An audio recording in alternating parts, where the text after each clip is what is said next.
बोलेंगे भी ना तो मुझे पता है इसी के फेवर में बोलेंगे, क्योंकि ये आपकी बीवी की बोली बहन जो है। निधि बहुत हो गया है, ये कल करनी है ना, घर पे चल के सारी बातें करते हैं। या किसी और के घर में ऐसा तमाशा करना ठीक नहीं है, तो मेरे नाल कर चल चल।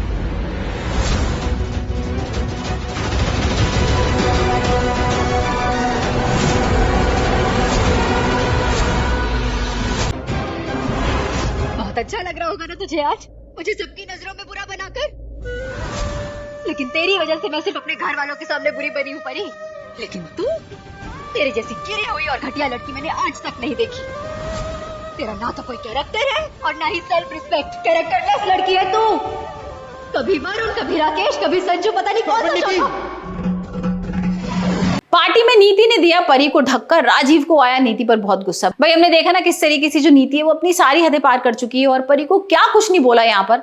और हम देख रहे हैं कि राजीव के बॉस की पार्टी है, यहाँ पर एनिवर्सरी पार्टी है और वो सारे गेम्स भी हो रहे हैं। तो यहाँ पर ना नीति जानबूझ के एक कपल गेम कराती है। पहले तो वो बॉस के वाइफ और जो हस्बैंड होते हैं उन दोनों के बीच में कराती है और उसके बाद भाई नीति, राजीव और परी के बीच में वो गेम होता है। और यहाँ पर क्वेश्चन पूछा जाता है कि राजीव को नीति की सबसे अच्छी ड्रेस कौन सी लगती है, मतलब नीति किस ड्रेस में अच्छी लगती है, साड़ी में लगती है, सूट में लगती है, किस में अच्छी लगती है।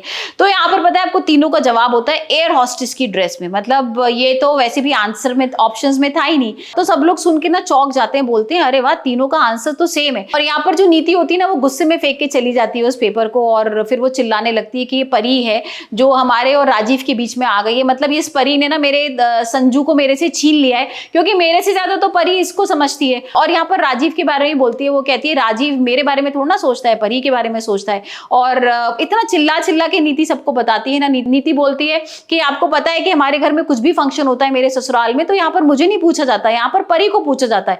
यहाँ पर जितने सारे हक है ना राजीव की पत्नी के, बहू के, वो सब परी को दिए गए। मैं तो बेकार हूँ, यहाँ पर मेरी तो कोई भी यहाँ पर वैल्यू नहीं है। और जिसे सुनकर ना परी थोड़ा नीति के पास आती है, बोलती है नीति तू ऐसे क्यों बोल रही है। और नीति इतने गुस्से में होती है कि उसको जोर से धक्का दे देती है परी को और परी बहुत शॉक हो जाती है। और यहाँ पर राजीव को भी गुस्सा आता है, ताई जी को, सबको गुस्सा आता है घर वालों को कि किस तरीके से नीति बिहेव कर रही है। और फिर नीति बोलती है अच्छा देखो मैंने तो धीरे से धक्का दिया था और इस तरीके से दिखा रही है कि मैंने इसके संग क्या कर दिया। और फिर नीति ना बहुत कुछ बोलती है। नीति परी के पापा के बारे में बोलती है, तूने अपने पापा को मार दिया और वो ऊपर देख के कितना दुखी हो रहे होंगे, तू उनकी आत्मा कितनी परेशान हो रही होगी, तू किस तरीके का काम कर रही है, तूने मेरे आदमी को खा लिया, छीन लिया। यहाँ पर वो राकेश के बारे में भी बोल रही है कि भाई जिस तरीके से राकेश को तू पागल बनाती थी ना, तूने मेरे आदमी संजू को भी इस तरीके से पागल बना दिया। ये सब सुन के ना परी का दिल टूट जाता है। मतलब समझ में नहीं आता कि नीति को क्या हो गया, नीति इस तरीके से बात कर रही है। और यहाँ पर नीति फिर और बोल रही है कि तू बहुत बेशरम है, बहुत खराब है और तूने मेरा घर बर्बाद कर दिया और तू चली जा हमारी जिंदगी से।